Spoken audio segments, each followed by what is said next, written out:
All right, boys and girls, we are back with another edition of the Federalist Radio Hour. I'm your host, Ben Domenech. You can email us as always at radio@thefederalist.com.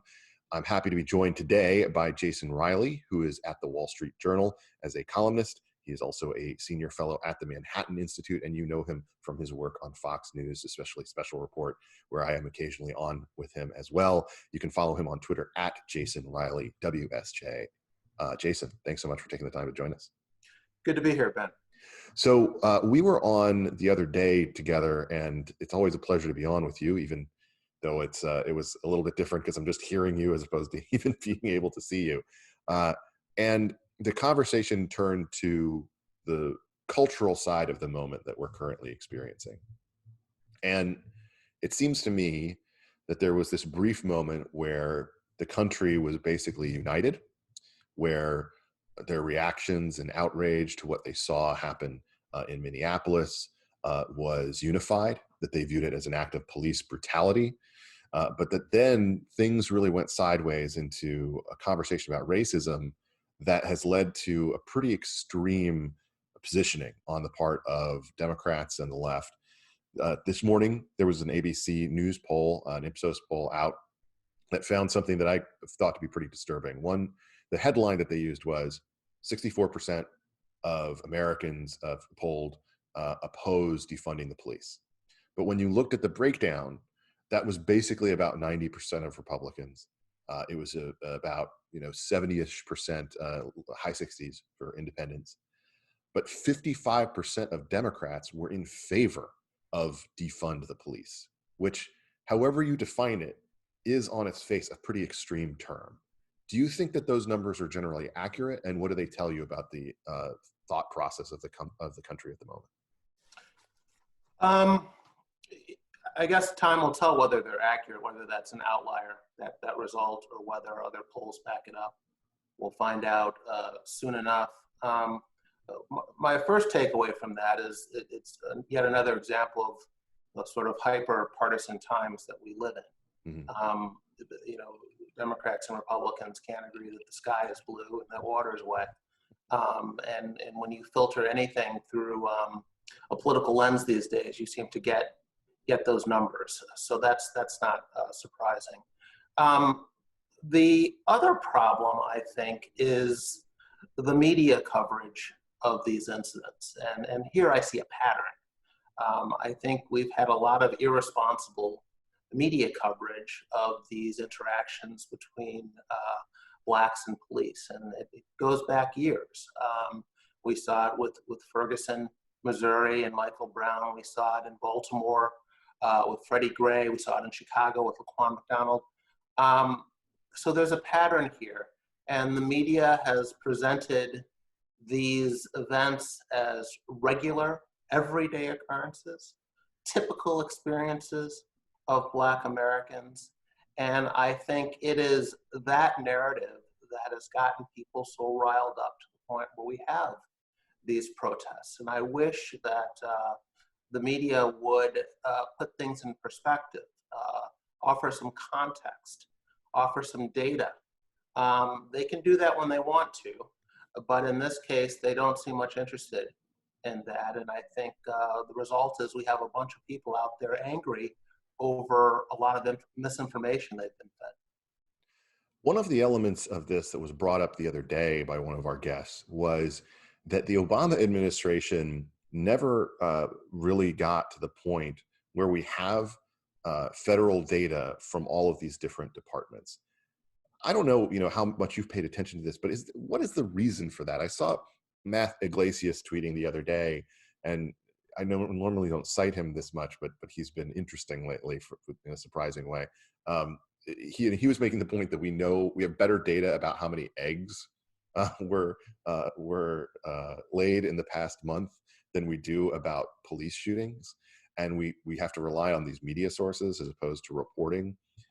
What's the main barrier to reporting something along the lines of that kind of evidence on a national scale?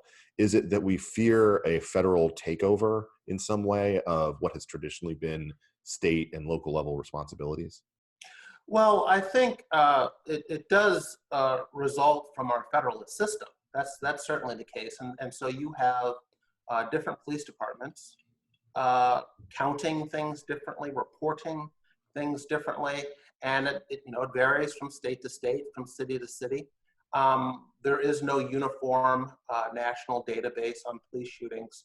I'm not opposed to putting one in place. I think it would take some effort, but I think it's just a consequence of different police departments doing things different ways.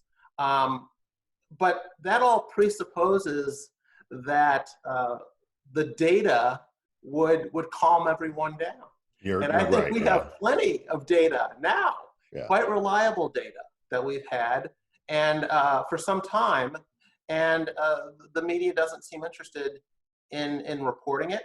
The politicians, progressives in particular, and Democrats as well, don't seem particularly interested in the data.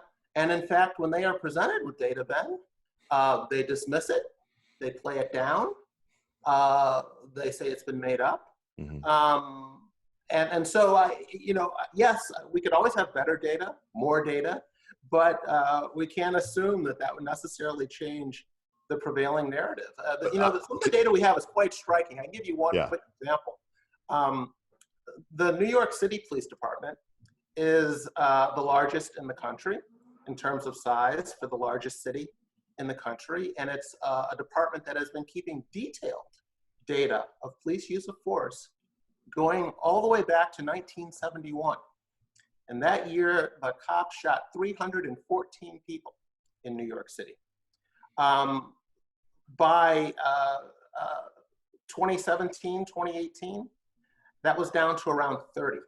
Wow. So you're talking about a 85, 90% reduction in police shootings and police shooting fatalities over a 4.5 decade period in the nation's largest city with the nation's largest police department. So there's some data for you. Have you heard those numbers reported? And New York is not an outlier. You can look at other large cities with large minority populations, and you will see dramatic reductions in police use of force over the past half century. Mm-hmm. Police use their weapons less often. They use lethal force less often. And we have data showing that. But it doesn't seem to it interferes with the narrative the other side wants to push. Well, and this narrative frustrates me the most when it comes to situations like what you see in Chicago. I mean, the most violent weekend in 60 years, during these protests, and people dying. I mean, there was a piece that ran that detailed each of the shootings, and it was basically 10 minutes later, another person getting shot in a car, 6 blocks away. And it just jumps around these different neighborhoods and these different very similar stories. And I would think that would be huge national front page news. Everybody saying, look, this is a great American city that's been racked with violence that ranks higher than anything they've seen in half a century in terms of a confined space of time. And yet that wasn't getting any kind of attention whatsoever. And there weren't calls for impeaching the people in charge and making big changes or increasing police presence in these areas in any significant way. Is this just a situation where the traditional, media, the corporate media is just so focused on their larger ideological priorities, their narrative of what's going on, that they ignore what the big stories really are? Well, I guess there are a couple ways to look at it, which is that police incidents involving Black suspects that end the way it did with George Floyd or some of these other cases that I mentioned earlier are rare. Mm-hmm. To put it crudely, the Chicago day in and day out gunfire are the planes that land safely and don't get covered by the media. The police encounters are the plane crashes that get all the attention. Mm-hmm. So that's one way to look at it. Just as an aside, what the double whammy in the Chicago case is that Chicago, like a lot of these large urban police departments, has what's called a very low clearance rate for many of these murders, meaning many of them don't get solved, Ben. These Black people die, and their killer is never caught, never brought to justice. And it's interesting that that is happening at a time when there are these calls to defund police and provide them with fewer resources. I mean, if anything, if you care about Black lives, wouldn't we want to get to the bottom of who's responsible for killing so many of these young Black men? Yet, again, that is something that just goes by the wayside. I have been keeping track. I have this one thread on Twitter of people who are legitimately making the argument that podcasters could replace the police. And the whole thing started because I thought somebody was making a funny joke, and I retweeted it. And then I went to her Twitter thread and I realized she was actually making the argument that no, podcasters would be better at solving crimes, at solving murders than the police would. She would have like a long argument for it. And so I've been just noting these different ones where they say podcasters. But when you say that thing about that clearance rate, can we just send all the podcasters to Chicago to take care of this? No, it is. Sustained way? It's very telling. You know, you have 7,400 Black homicides in this country every year. We know that police are responsible for maybe 2 or 3% of them. So even if the protesters are 100% successful in ending police violence against Blacks, it's a drop in the bucket. What I'm talking about here is the priorities and what is to be emphasized if your goal, in fact, is to reduce that Black body count. I mean, that's not to say you ignore police abuse. It's not to say we can't talk about police reforms or making it easier to prosecute bad police officers and so forth, or improving police tactics. Let's have all of that conversation. But we really need to put it in a context and to make policing the center of this discussion about the Black homicide rate in this country is so far off base as to be ridiculous. I think that one of the problems here too has to be that the politicians who would traditionally engage on these subjects feel very uncomfortable when dealing with issues of race.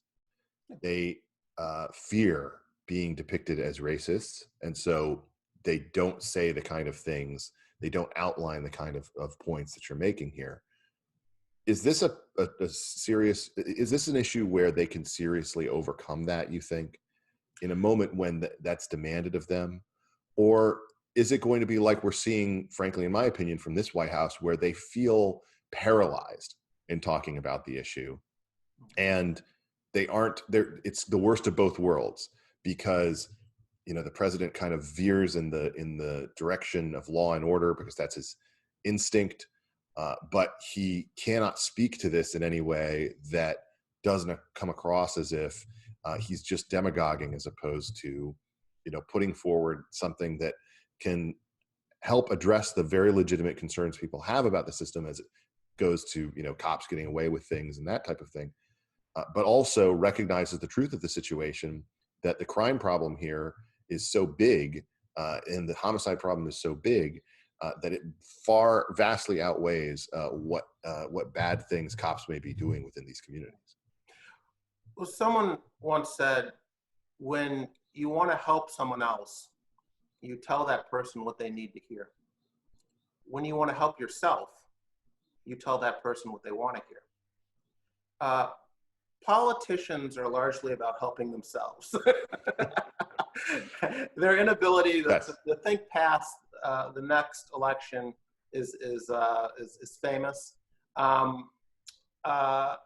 They're not known for having particularly stiff spines. There are exceptions, of course, but they remain exceptions.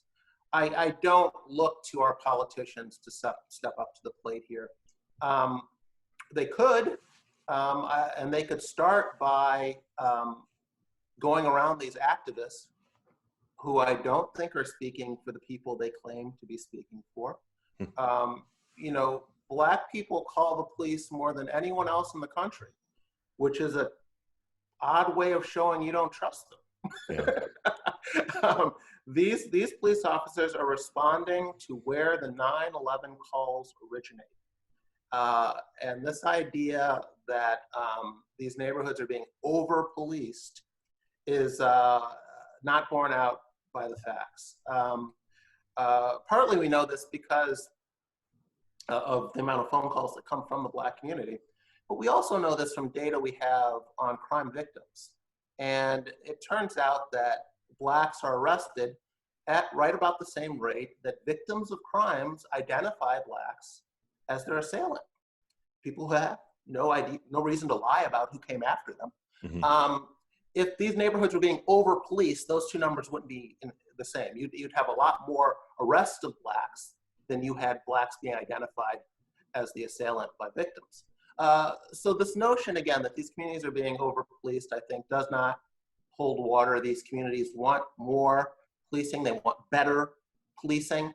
And the activists, however, have convinced the media to report just the opposite. But when you go and talk to rank and file Blacks, particularly Blacks with school-age children that have to run this obstacle course to school every day or to work every day, past all the drug dealers, past all the crime, people who sit cowered in their homes, people who during the summertime in Chicago sleep on the floor at night because a bullet might be coming through the wall. This isn't the Klan driving through the south side of Chicago shooting up the place. Mm-hmm. These are other young Black men spraying these playgrounds. Birthday parties get destroyed over this. This is just an unbelievable carnage. And to pretend that the police are the source of this, or that policing is the main factor here, is so at odds with reality. But again, the activists are allowed to get away with, obviously pushing a political agenda, and the media accepts that largely uncritically. And I think that's part of the problem. The power of the media in this moment is pretty amazing to me.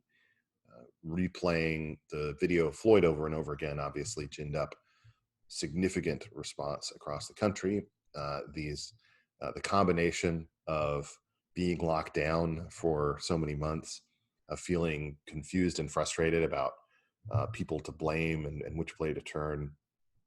I think John Podhoretz has said this, a couple of other people have said this, that there's kind of a flight to safety going on here of, at least this is something where we know who the bad guys are, we know who the bad guy is. So that there's a little bit of comfort in that.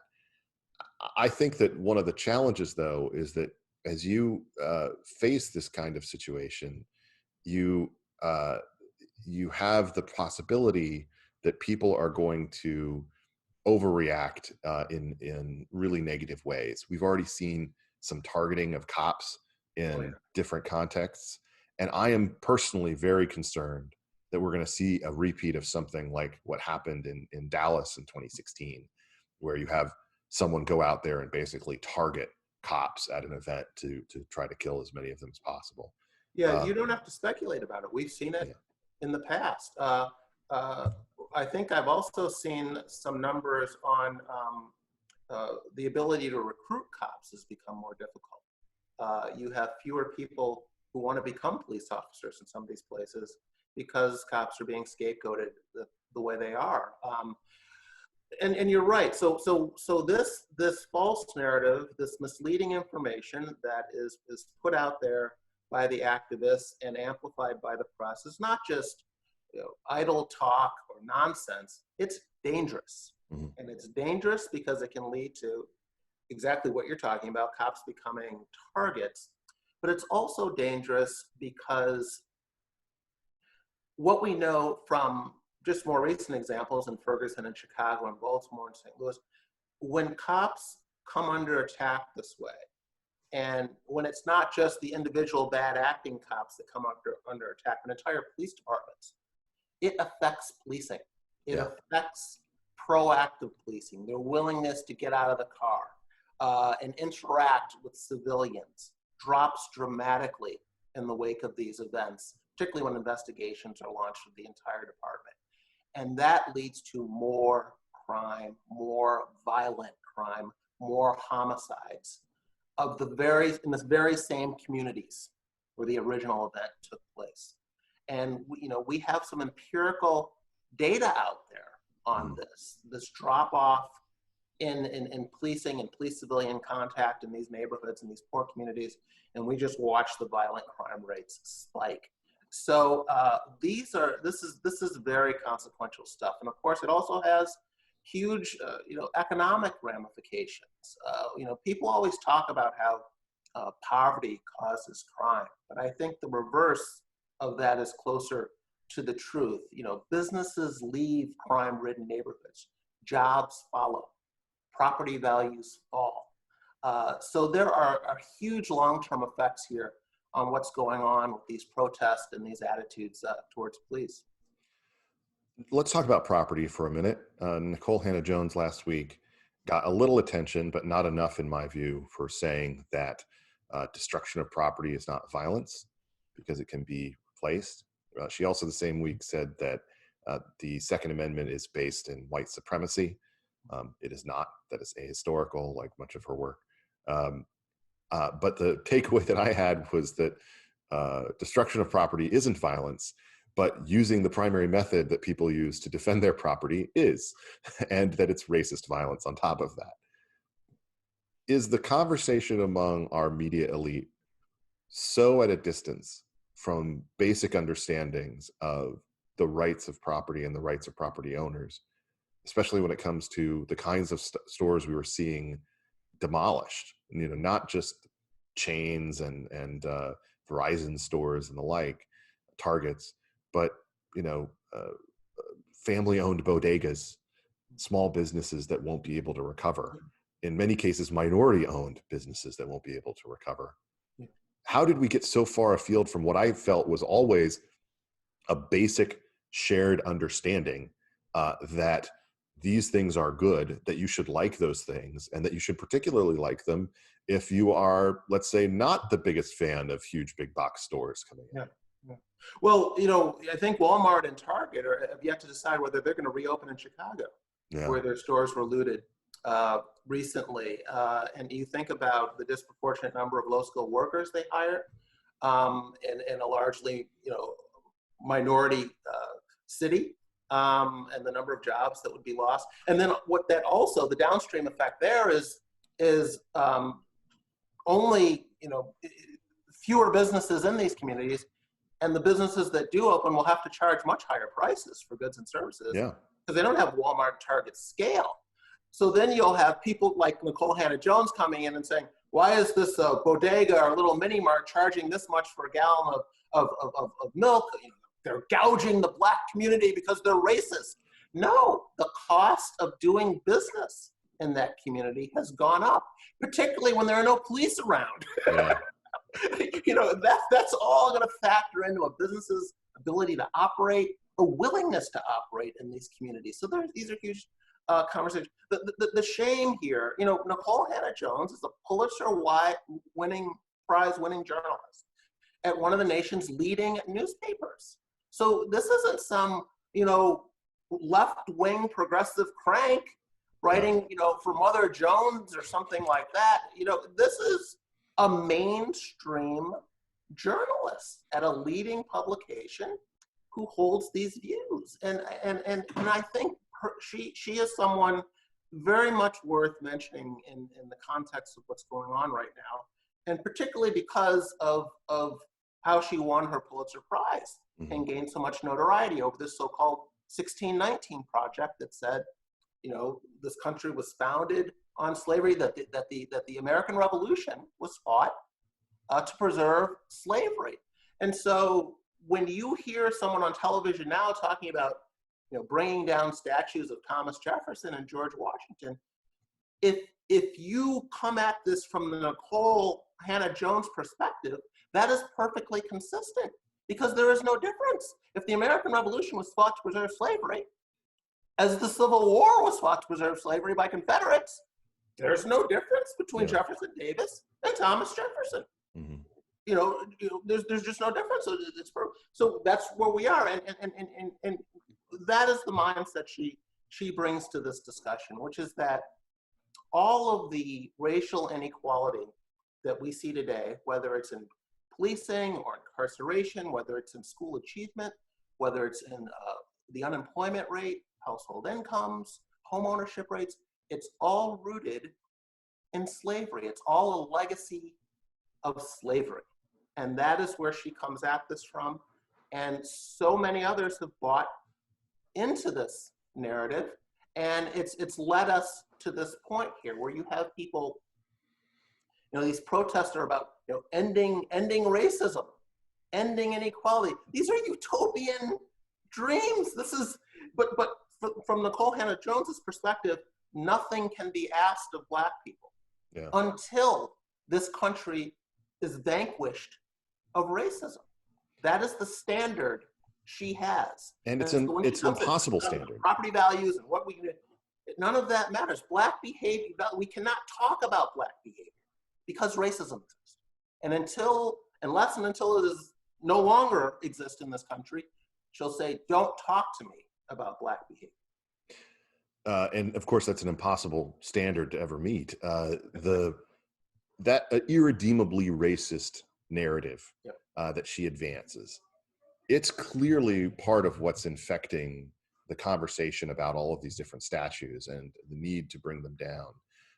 The thing that I think is really so challenging about that for many people is that there are statues that they may feel less comfortable with, ones that they would like to see moved. I mean, I personally, I don't think that Jefferson Davis should be somebody who is, held up in any kind of high esteem or put, above town squares and the like.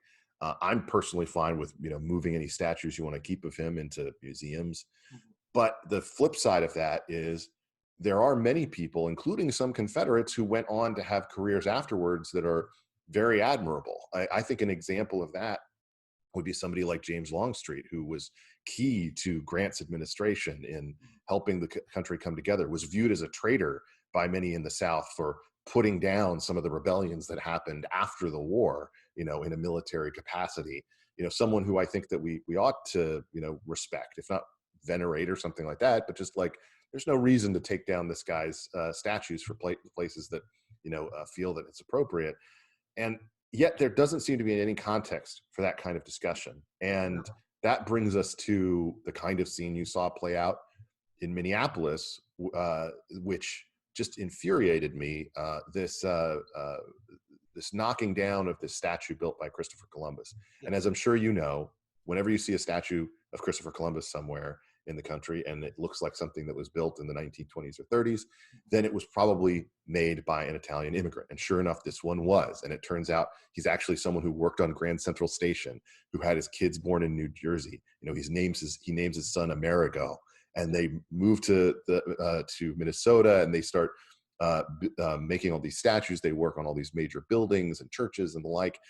And then his statue of Columbus that they knocked down was so well received, commissioned as it was by the Italian progressives in the area, that he's asked to make another one for the World's Fair, which is standing in Chicago. Today I saw this controversy in Britain about people clamoring to bring down Gandhi's statue. Gandhi, Jason. I mean, come on.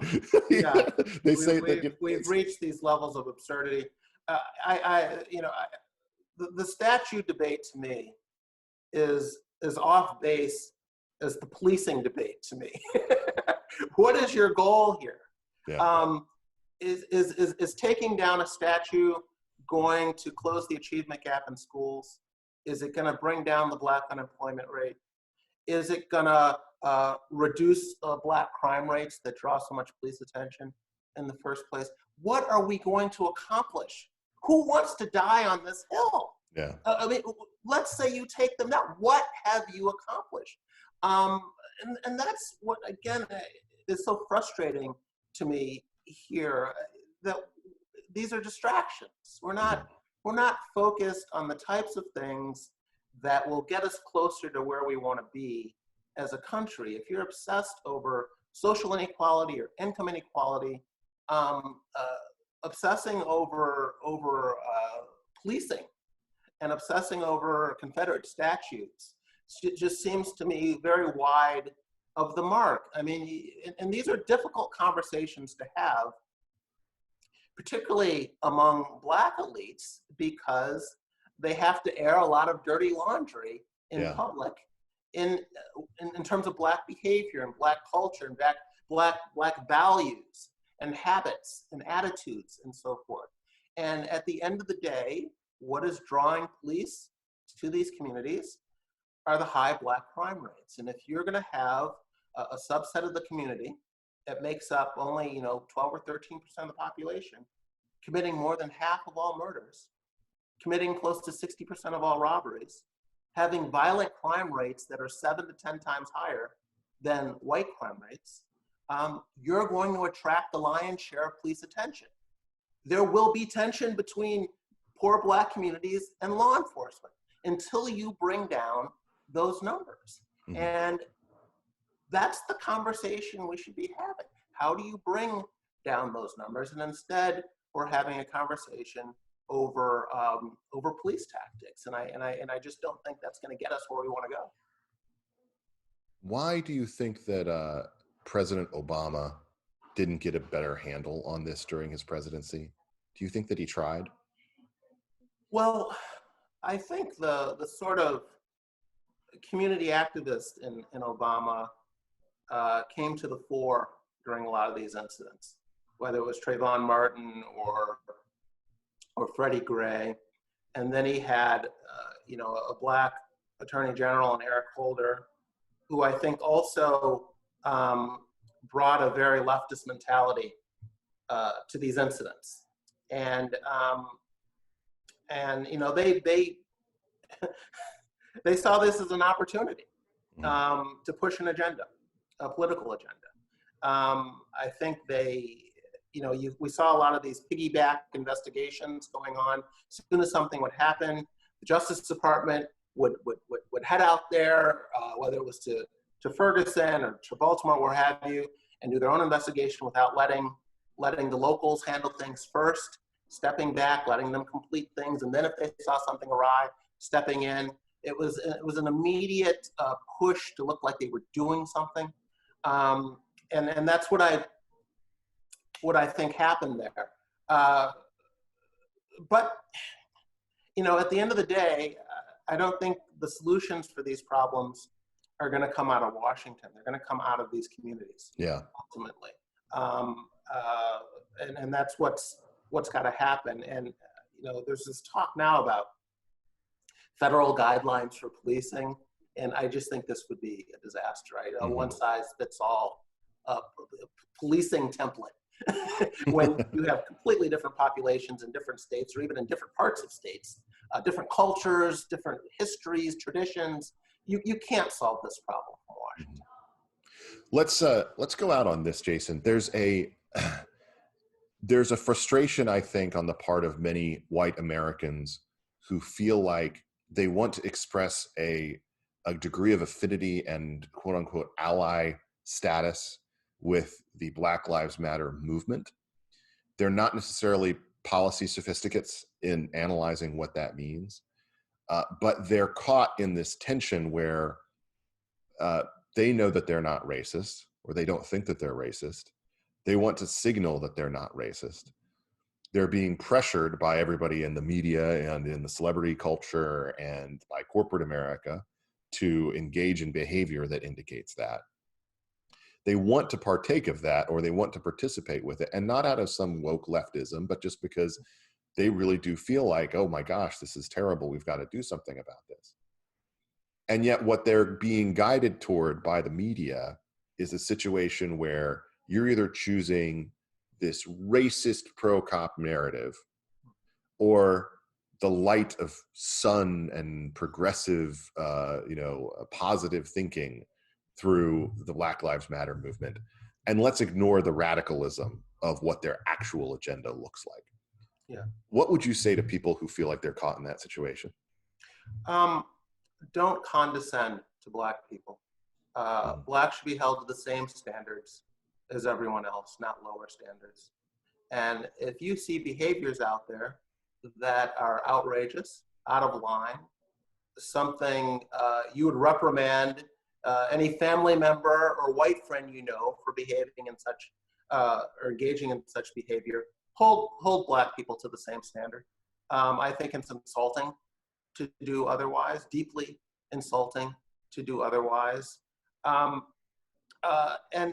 don't assume that the activists are speaking for the larger Black community. I mean, one of the very frustrating things for me during this whole episode is George Floyd being held up as a typical Black American, and this being a typical experience for a Black American. You know, George Floyd did not deserve to die in the way that he did. No one does. But George Floyd was not a typical Black American. Most Blacks are not poor. Most Blacks do not have criminal records, and this man, throughout his adult life, was in and out of trouble with the law. He is not typical. Most Blacks are law-abiding citizens, pay their taxes, want to live in safe neighborhoods, send their kids to safe schools. And the idea that you take the worst that a group has to offer and make them representative of that group, I think is just terrible. And it really annoys me that he's being held up as your prototypical Black American, and what he went through is the prototypical Black American experience. It's just not true, and it's not something I want white people to indulge, that view of Black America. You can follow Jason Riley on Twitter at Jason Riley WSJ. Jason, thanks so much for taking the time to join us today. Thank you, Ben. Take care. I'm Ben Domenech. You've been listening to another edition of the Federalist Radio Hour. We'll be back soon with more. Until then, be lovers of freedom and anxious for the fray.